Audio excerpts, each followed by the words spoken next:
In a land where the sky was painted in shades of red, there was a guy with a neat haircut like a monitor. He was taking on a gigantic creature that looked a lot like Superman. The monitor guy was feeling pretty proud, saying he could hear the last heartbeat of someone important. Basically, he thought Superman was about to fail. In a hospital in Metropolis, Clark Kent is with his wife Lois Lane, who's really sick. He's desperate to save her and says he'd do anything. Suddenly time stops, and this monitor named Zillo Valla shows up. She makes a deal. If Superman helps her out, she'll save Lois. But if he says no, everything will be destroyed. There's a catch though. They have to act fast because there's this dangerous thing called the Echo of Midnight after them. As they go, Superman sees that without time, Earth is always in twilight, and there's a big threat from outside messing with everything. On Zillo Valla's cool spaceship called the Ultraman, Superman runs into some other heroes like Ultraman from Earth 10, Captain Marvel from Earth 5, and Captain Atom from Earth 4. But then, the ship gets attacked. Superman tries to figure out who's attacking by scanning in regular and special ways. Suddenly, something weird happens. He gains this 4D vision that lets him see the bleed and the connections between different universes. It's like he can see the arteries that link everything together.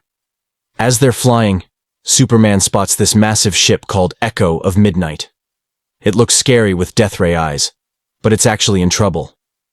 Another guy, Ultraman, has been attacking it. Now, they're in this place called Earth 6, and Echo of Midnight is dying and about to crash. To save lives, Zillo Valla tells the heroes to guide the destroyer to a place called the Graveyard Earth in Universe 51. Ultraman takes Zillo Valla to get help. Captain Atom deals with the ship's computer, and Superman, Ultraman, and Captain Marvel work hard to keep the big monster from crashing. It's a race against time to save everyone. So, the Ultima Thule crash lands on this strange world with wrecked cities and big craters. Ultraman starts arguing with the other heroes, especially Captain Atom, who needs to take medicine to have a normal conversation because of his super senses. Turns out the world isn't empty. It's home to a weird group of forgotten heroes led by Merriman, the king of Limbo. Limbo is a place where nothing happens, and if they stay too long, they'll forget everything and be forgotten by their own worlds. Superman can't resist exploring, and he finds the library of Limbo. In there, he sees this huge book with endless pages. Thinking it might have info on how to get out of there, Superman and Captain Marvel try to take it back to the ship. But instead, the book starts telling them a story in their heads. It's getting mysterious. Once upon a time, there was only this big thing called the Monitor. This monitor discovered something really small called the multiverse inside itself. To learn more, it sent a small device. But guess what? The multiverse was filled with stories and conflicts created by regular beings. This idea was new for the monitor, and the small device couldn't understand it. So, it broke into two pieces. One became a cool space map with lots of connected worlds, like a giant puzzle. The other turned into a massive golden superhero statue, standing tall and strong. Pretty crazy, right? So, the Monitor had some kids, the Monitors of the 52 universes in the multiverse. They all settled in a big city around that giant golden Superman statue, which started to rust over time. The Monitors believed that the statue was like a superweapon meant to protect them from their ultimate enemy. They told a tale about a Monitor named Dax Novu, the Radiant, the first son of the original Monitor.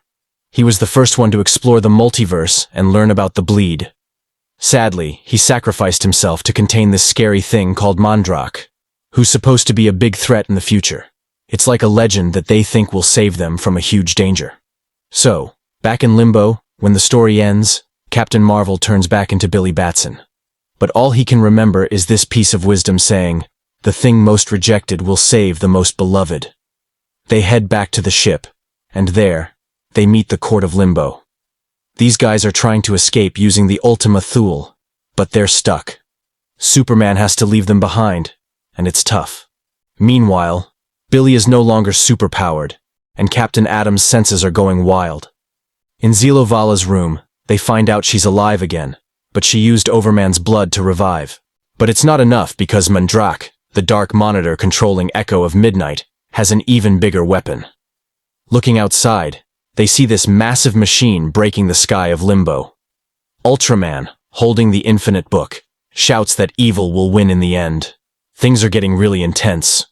Ultraman is acting crazy because of Mandrakk's bad influence, and it starts a big fight in Limbo. While chaos is going on, Billy Batson and Overman hear Monitor Zillo Valla talking about Mandrakk waking up. Overman wants to attack the Monitor, but Billy talks him out of it and convinces him to listen to Zillo's warning. Zillo is impressed by Billy's smart choice and reminds him of the magic word he uses to get his powers. Things are getting tense, and it looks like they need to be really smart about what's coming next. Captain Marvel comes back just in time to stop Ultraman and Superman from destroying each other. Superman tells Captain Marvel to take the Ultima Thule and go back to the multiverse. Meanwhile, Captain Atom shares with Superman a new insight. Two creatures with different natures can actually fit together like puzzle pieces. If they combine, they can become a new creature, kind of like a robot powered by opposite essences. It's a new plan to deal with the challenges they're facing. Superman decides to give Captain Atom's idea a shot, and in return, he asks for a drop of the bleed to save Lois. Captain Atom mixes Ultraman's hate with Superman's selflessness, and they get sent to a higher place called Neil, where the Monitors live. In this new realm, Superman and Ultraman's merged form becomes this powerful cosmic robot, created by Monitor Dax Novu, to fight against some incoming darkness. Thanks to Superman's strong will, he gains complete control over this combined entity. It's like a big, cosmic superhero robot. In Nil, Superman meets Monitor Ouija Del, who leads him to the Monitor's castle. There, he learns a shocking secret. The Monitors are like celestial parasites. They've been feeding off the multiverse, draining it dry and using the bleed for their own survival. Novu, the Monitor they trapped, revealed their true nature, and they didn't like that. It turns out the Monitors aren't as friendly as they seemed. Mandrakk launches his last attack, and Superman faces him in an intense battle. Mandrakk tries to mess with Superman's head by mentioning Lois's upcoming danger, but Zillo Valla encourages Superman, reminding him of his Kryptonian roots and his story. Sadly, Mandrakk kills Zillo, only to realize she was his former lover. This revelation gives Superman a burst of energy, and he throws Mandrakk into the abyss around Nil, making sure he's gone for good. It's a tough fight, but Superman pulls through with determination and love. After defeating Mandrakk, Superman discovers a huge tombstone and writes a few words on it. Right after, his cosmic robot form breaks, and he and Ultraman are back in Limbo. There, Superman, Captain Marvel, and Overman team up to beat Mandrakk's army and save Limbo's folks. Meanwhile, Ultraman gets found by Rox Ogama, a Monitor who supported Mandrakk. Ogama adopts Mandrakk's powers and becomes the new Mandrakk. He turns Ultraman into his vampire Superman and plans to get revenge against Superman. So, even though they won the battle, there's a new dark threat on the horizon. Back in his world, time keeps moving forward. The Monitors thought only they could handle the bleed, but Superman proves them wrong. He takes the bleed into his own body and gives it to Lois with a kiss. In no time, Lois wakes up, and she and Superman share a sweet reunion. To Lois, Superman's adventure feels like an amazing dream, one she plans to share with the world through her writing. Superman heads out to keep being a hero, but before he goes, he tells Lois he's eager to hear her story when he comes back. It's a happy ending for the superhero couple. On the massive tombstone, Superman writes just 3 words, "To be continued." It means there's more to come in his story. Even though one adventure is over, Superman is ready for whatever comes next. It's like a promise that the hero's journey is far from finished.